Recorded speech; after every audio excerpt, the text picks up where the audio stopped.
Hey everyone, my name's DiNeno. I'm the founder of Satlantis. I'm going to give you a little overview of what I've been building for about the past year now. Thank you. So Satlantis overall is an open world multiplayer video game on a Bitcoin standard. And right here you can see a picture of that overworld with a bunch of our players scattered throughout it. The team is myself and my Zin Citrus 6 milligrams. They've been with me since the beginning. I wouldn't have made it without them, that's for sure. So to start, our mission is, I really like this quote by Hayek here. He talks about the only way to get money out of the hands of the government is a sly roundabout way. And as Bitcoiners, we all know we've done that by now. But for whatever reason, people aren't that interested yet. So it feels like we need a sly roundabout way to get them interested. And I'm hoping Satlantis can be one of the ways we do that. So our mission is to create a fun and compelling reason for people to actually use Bitcoin. And kind of along those lines, what we're doing is we're not telling people to buy Bitcoin, buy Bitcoin, buy Bitcoin. We don't even really use Bitcoin in much of our user-facing advertisements. We are the game that shares its profits with players. And Lightning just happens to be the best way to do that. So it's kind of, not try to shove Bitcoin down people's throats. Just make a fun game for them to play that happens to have Bitcoin integrated into it. So the overall game mechanics, there's quite a bit to it, so I'll try to break it all down. It's going to be pretty familiar to Bitcoiners. Kind of the first main thing is it's a sat-denominated economy. So everything's priced in sats, players trade in sats. They earn in sats, so it's essentially a hyper-Bitcoinized world today. The other cool thing is we also use the kind of mechanics of proof of work, where players get resources and they expend resources into ASICs to earn a hash rate, and that hash rate entitles them to block rewards every 10 minutes. You can also create a clan with your friends to pool your hash rate just like mining pools work. And how the prize pool works is we share 50% of the revenue that the game earns. So if you buy a plot of land, if you buy cosmetics, whatever it may be, 50% of that immediately goes into the prize pool. And the other thing is our advertiser sponsorship seeds that prize pool. So it's kind of like a block subsidy versus block fee. If people spend a lot, all of a sudden the prize pool goes up. Everyone in the community kind of benefits in that way. And then we have, other kind of standard gaming features like an auction house for players to trade their items efficiently, denominated in sats. And the other cool thing is we have a bunch of mini games within the game, like Bed Wars. If you guys are Minecraft players, you might be familiar with it. Build Battle. There's a wingsuit racing, chess. There's all sorts of mini games to play. And you get emeralds for playing these mini games, and these emeralds fuel your ASICs. And kind of the cool thing is, a player can come on, he could play a couple hours of Bed Wars, and he could sell those emeralds to another player, which is a pretty liquid market for that player to fuel his ASICs. If he has a lot of ASICs, he doesn't have so much time the past few days, but he wants to power his ASICs, he can now pay that player sats for that time that he spent playing.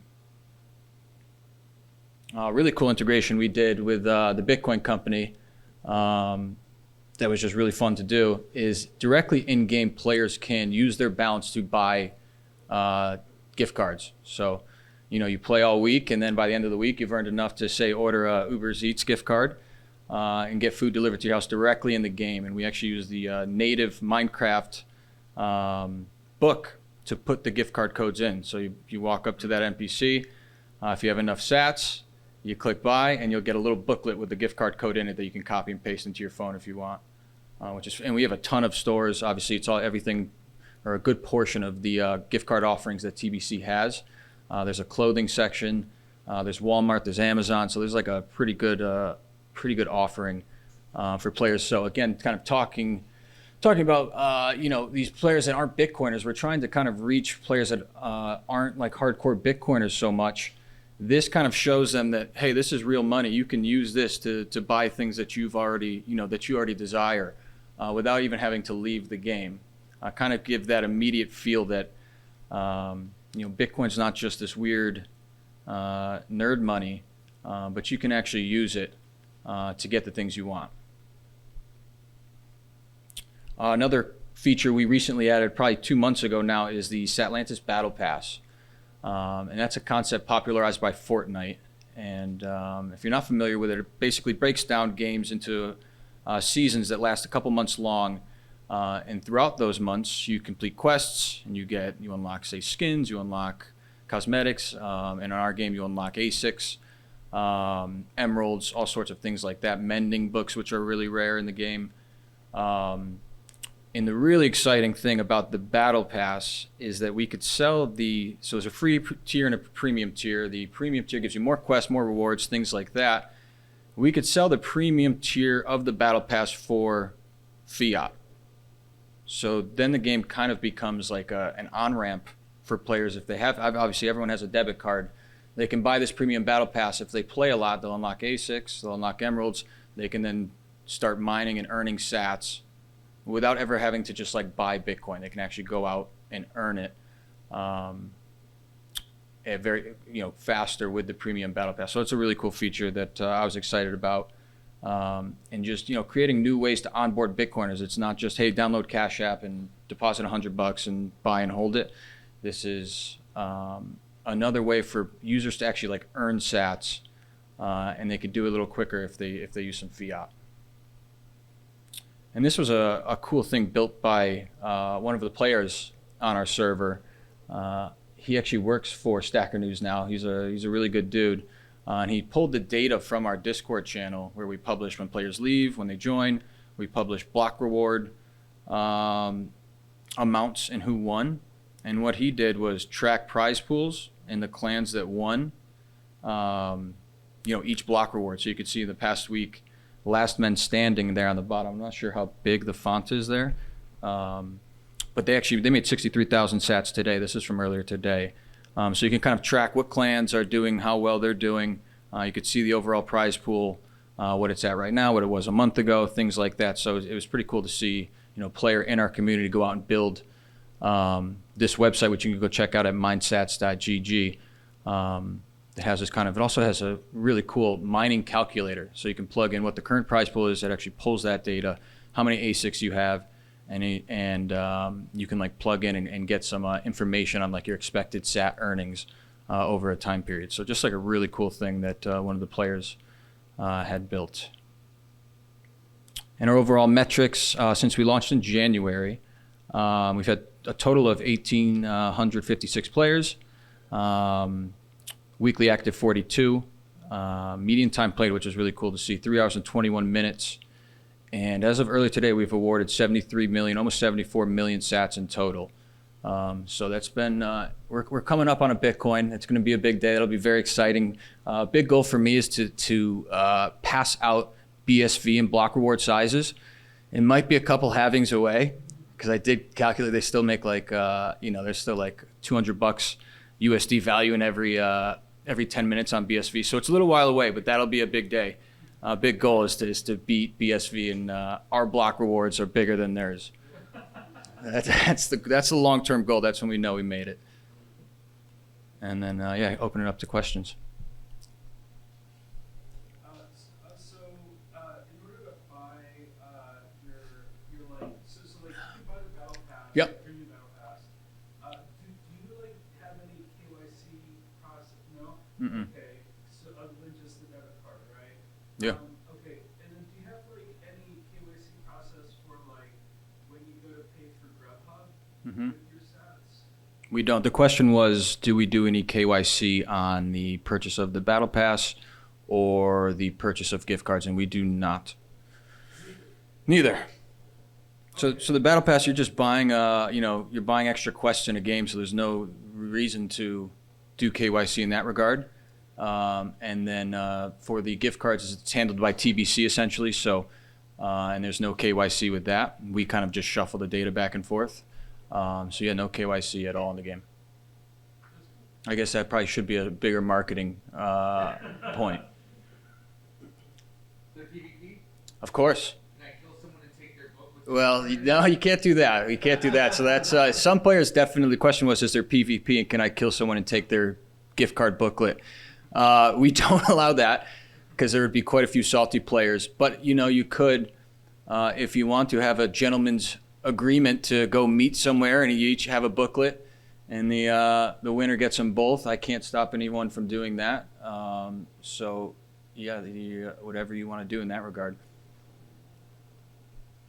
If I wanted to build an integration to Mhm. Satlantis, what is the minimum, really quick tech stack that I would need to get into to do that? I guess it would depend on the integration. I want to call some the Bitcoin blockchain Mhm. and some other API somewhere and have that show up. That should be relatively easy. You can essentially just log in with your account and publish that data as a chat message, like you're just chatting in the game. You can chat kind of in a global chat. So if you're trying to publish Bitcoin blockchain data. Or let's say I want to do like what Bitcoin company did, where it's like actually they have a booth Mm-hmm. in the game. Mhm. You can buy gift cards. Mhm. So that there's an API. You're doing something in the game. Yeah. It's making an API. call Yep. to external So we could definitely talk about that. We don't have a ton of developer tools at the moment to just kind of build that out yourselves, but certain things might be possible as it is because you can accept payment. Players can pay you directly in the game. So if you can figure out how to bring some value to them, then you might be able to get creative there. And I guess it would. Digital lock boxes. Yeah, some digital lock boxes. I guess it would depend, on specifics, but we can absolutely talk if you had some ideas in that regard. What is the framework you're using to add the plugins to the server? That's developer questions. I wish I could better answer that for you. I believe it's Java. And then we just use TBC's API, and we essentially just have sats loaded up on their end already. So we're actually not even, we don't send payments for each gift card purchase. We just kind of have a credit on their account, and then when we credit a player internally in the game when they want to buy a gift card, and then we settle up with the Bitcoin company every once in a while. Okay, my final easygoing developer question. Yep. What do you use to give everyone a wallet? It's internal, so it's just like an internal balance in the game. So it's not when you say you sent someone 100 sats in the game, until you withdraw, there's no sat movement until you withdraw or until you deposit. So all of that's we do kind of internal accounting that doesn't actually push lightning payments between users until you exit or enter the game. Is that something that comes with Minecraft and you can tap into? Or do you Yeah, there's a ton of open source accounting, economy balance stuff that we were able to plug into, kind of speed up our development. So that was really nice.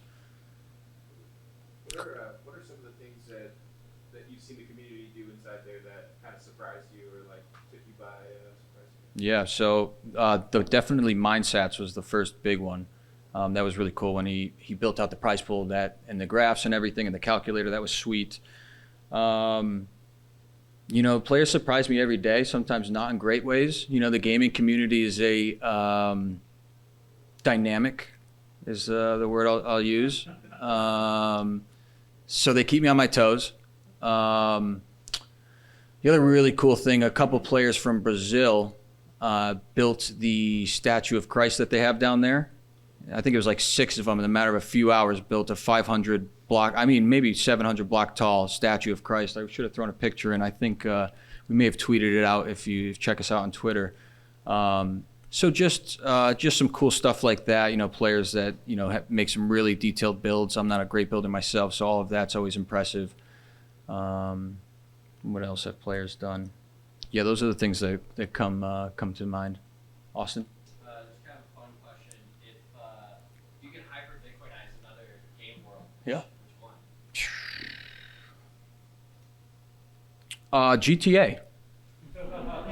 Yeah, for sure. That would be sweet. Never goes out of style, GTA. I think it's still top 10 game played. So, Paul? Kind of like Car's question, is there anything emergent So we've had quite a few players try to set up little gambling apparatuses. You know, like they'll plant something in the ground, and if it grows up one thing, you know, you win. If it grows up another, you lose. So that's, you know, that kind of stuff's really interesting. But, you know, is it provable? Are they doing certain? So it's, you know, I kind of have shut down the gambling just because it's risky. As the company, you go look at Second Life, one of the biggest kind of online video game metaverse kind of style games. You know, they ran into issues when people started doing, you know, banking, gambling, that kind of stuff. So trying to avoid that stuff, not put any crosshairs on us too early, especially when, you know, these people are, you know, betting for a couple hundred sats. It's just, I don't think it's worth it. No one's really winning big, but that was, you know, that's kind of some of the interesting stuff that they've done. So it's all paper Bitcoin until people withdraw. Yep. What kind of transparency do you have around the 50% payout? Yeah, so as soon as you make a purchase in the game, like you buy a plot of land, the price pool like instantly like updates. So you could see that if you want to, you know, write down the price pool before you buy it to after you buy it, you could see that immediately happen. So that's how it's transparent. Are you concerned about Microsoft getting angry? You know, it's a concern, but again, that's kind of why I do, you know, trying to do this all in a kosher manner. So it's no gambling, realistically. And again, kind of back to our marketing, it's not, we're not the Bitcoin server. We're the server that shares profits with players. So kind of really leaning into that idea of, you know, these players that, you know, grow these economies and really bring all the value to games. This is a new way to share and have them earn with the games they help grow. And as of right now, no other Minecraft server is kind of sharing directly their revenue with players in the way we are. So hoping to get the overall Minecraft community kind of to support us and to grow that community in general. Because I think what we're doing is good. It's putting sats in people's hands. And again, it's sharing that the profits that the game makes with the players that kind of make that possible.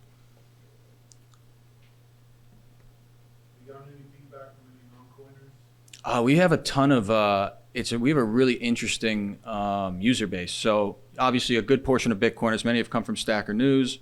We have a ton of shitcoiners. You know, I have like a strict rule of like no advertising, like no Bitcoin only. And you know, what these kids did, and it was kind of creative. They named their clan Wax Community. So there's this Wax coin. And I'm like, hey, I guess like if, you know, that's the name of your clan, and if you guys get enough players, you can call it that, but you can't like solicit whatever services there are. So definitely a good portion of shitcoiners, which is interesting. And I think it's like NFT people. It's not so much, you know, whatever, Litecoin or something, like even worse. And then there's definitely a good portion of no-coiners, which is really cool to see. I know personally, I've just gotten to know people over the past few months we've been running it, who definitely never use Lightning. Like a large majority of the players we have never used Lightning. They may have some Bitcoin on Coinbase or something like that. They may have sent a transaction, but very few of them have had a Lightning wallet, sent a Lightning transaction, anything like that. So it's been cool to see, you know, one of our players, when I first was like testing this out, I had my cousin come on, who I know is a big Minecraft player. He invited a buddy who we played a ton of Minecraft with. That buddy had never touched Bitcoin, nothing, anything like it, no crypto, nothing. And now today he's earned millions of sats. He's probably played, I think it's some absurd time of like 30 days in game time, you know, just like crazy. And his little brother plays now, and he's brought in, you know, a whole group of his friends, and they've built this incredible base. So that's like a, you know, my favorite no-coiner story. Turned into a Bitcoiner. Although he did tell me he withdrew to Kraken and did buy some shitcoins, but you know, it's all it's a long journey to get to kind of be a Bitcoin maximalist, I think. And you know, he's going to lose some money on shitcoins, and he's going to realize in a couple of years from now, hey, if I had kept that in Bitcoin, it would be worth, you know, this much more. And that's how we make Bitcoiners, right? You got to get burned. Matt Odell says a lot. The only way, when enough people burn themselves, people are going to have to burn themselves to really get it for the most part. So that's the unfortunate reality, but hopefully we can speed up that process for them. Would you allow ordinals or inscriptions? I've had a couple people bring it up to me. I'm not super sold on the, does it add value to the gameplay? Does it increase the user experience? I think that there's some potentially interesting, I don't think like cross game items or assets make much sense. Like having how good is a special Minecraft diamond sword in Call of Duty? It's not, there's no connection there. Now, where there could be some interesting connections, and say you made top 100 on the solo leaderboards in Call of Duty, it would be pretty cool to have some kind of cryptographic representation of that and putting it like on the fireplace in your Minecraft Satlantis home. So that's kind of maybe where I could see kind of like accolades, trophies, if there's some kind of more in that direction than assets, tradable assets themselves. The other buzzword you're doing, like NOS integration. I would love to do NOS integrations is a question. I think it'd be so cool to post and tag every time someone wins the block reward. So you get a notification that you just won X amount of sats for every block reward you won. And then also, this is definitely something we would plan to do and love to do. The other thing would be if when your ASIC runs out of fuel, you can know exactly when that happens, log back in and fill your ASIC back up. So we can use Nostr for that as well. Huh? For DMs? Oh, you're saying to kind of, yeah, that would be cool. Kind of encrypted. Not like the notification you subtract, Oh, I think it would also kind of feel like it would, I guess maybe we'd be posting too much if it's every 10 minutes. You're saying DM them when they get the block reward? Oh, when they get when the ASICs are out, we can DM them. Yeah, that would make more sense than like a public post. But I think having like each block reward winner be public would be kind of cool. How many people play per week on Minecraft? A lot. I don't know the exact number. I do know like the biggest Minecraft server, Hypixel, has, on average like 40,000 concurrent. So they're probably doing like 250,000 uniques a day. That's just me. Unique, yep, a day, I'm guessing. And that's multiplayer. And then there's like the whole single player side and a lot of people for sure. Yeah, I couldn't guess a number. Does mining work the same as in real life? Like Mm-hmm. blocks, are we on the same block height? Yeah, so it's 10-minute blocks, and that's every 10 minutes. So, and how it works is every 10 minutes, a mining person or clan gets the block reward, and your chance of winning that block reward is your personal hash rate or your clan's hash rate divided by global hash rate. So they do go out 10 minutes every 10 minutes. It's not like a difficulty adjustment aspect. That's not really necessary. But yeah, it works. No 51% attack threats, so we don't have to do anything like that. But yeah, it works kind of we're trying to make it as close to take all of the kind of incentive structures of Bitcoin and apply it to a virtual world. So are you on the same block height? Like the reward is the same? The reward, how much each block reward is worth, is dependent on the prize pool, which is dependent on how much money the sponsors pay, which is typically kind of upfront. So right now it's 150,000 sats a day, plus 50% of all purchases over that past day. And then each block reward is 144th of that total prize pool, which is how many blocks there are a day. And we've messed around with that a little bit to kind of just keep the prize pools more steady. So yeah, we have some configuring. We have some things we can configure. Some things we could kind of change from Bitcoin that don't really make sense in the virtual world, like, there's no need for a difficulty adjustment, especially, you think early on in Bitcoin, it was so volatile, and our hash rate can be pretty volatile. If, a player with 100 ASICs doesn't log on for a couple days, the hash rate drops a ton. So yeah, difficulty adjustment, things like that don't make sense at the moment.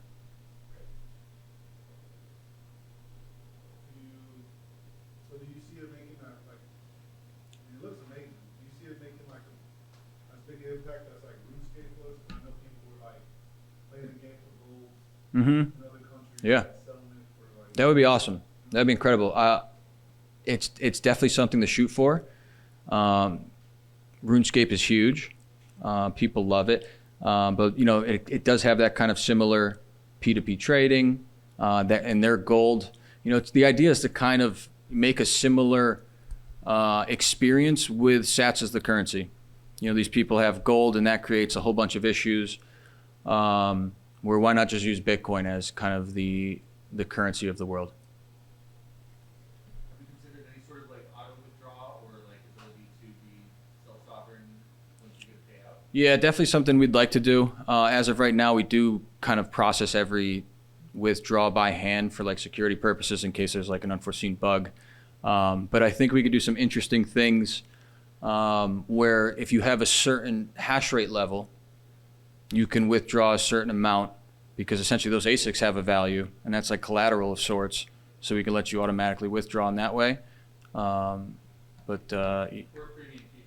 A premium feature, exactly. That could be part of it as well. Although Right to your info. the tough, okay, yeah. So that's another Nostr integration right there. The tough thing is it's the non-premium people. They want to withdraw 62 Sats, and that takes me just as long to process a million Sat withdraw. So I don't want to limit them too much. How can I play? Where should Yeah, How do I set it up? Follow us on Twitter. Play Satlantis. We do have a Nostr account as well. That's I think linked there. It's in our Discord. That'll link you to our Discord. Our Discord is our main touch point with users. So join our Discord, and all of our info's there.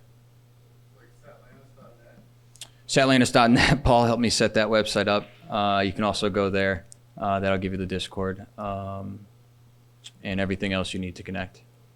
Can I play on my Xbox? You can't play on the Xbox right now, unfortunately, but you can play on mobile. Mm-hmm. Do you have any like cool events coming up in the game? What do we got? Season 3 starts September 3rd. So that'll be exciting. We have some things I can't mention yet that are on the horizon, so keep an eye out for that. That I think players are going to love. It's going to add something new and fresh into the game.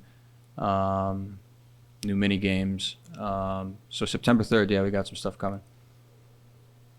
Is the chess mini game already up and running?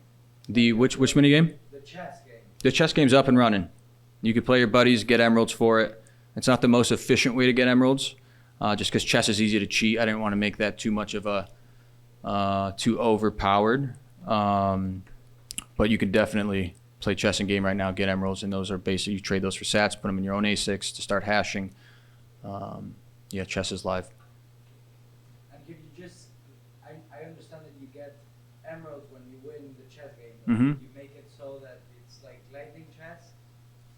Uh, Explain lightning chess to me. Well, just like there's a pot.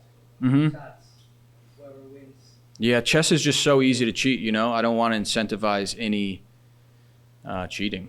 Probably like each player puts up a stat amount so that it's like betting against each other, kind of like gambling on chess. Gambling on chess, but so like if we're gambling on chess in Satlantis, say I set it up this way, I would just set up a computer. I'd play a computer at the same time, Yeah. and just move every move you make. I'd put into the computer, and I'd see the perfect move to do against it. So it's just chess is just in that regard, it's really easy to cheat. So we haven't. We want to avoid. Do you see any mini games where you could do this in a way that there's no asymmetry or way to cheat? Yeah, so if you guys are familiar with Clash Royale, it's kind of like a strategy mobile game, kind of like tower defense style. We're kind of trying to build. We've been working on it for a while, but that's something I think that's going to be a lot of fun, where you could spawn a creeper and your opponent spawns a skeleton who shoots them from far. So you kind of have these mobs like auto fight, and it's more of a strategy-based game that becomes more difficult to cheat. things like that. We also have a wingsuit flying thing that's difficult to cheat at. So, but that's just something you have to manage. We have an anti-cheat that kind of detects, unusual movements, and then we can kind of adjust rewards, kind of spread them out to kind of better detect players. We could say, the top 10 players of, the past month get invited to a tournament, and that way we can like properly vet everyone to try to make as fair of a play environment as possible. Anyone else? Awesome. Thank you, Carr. Thank you, Pleb Lab. Thank you, everyone, for listening.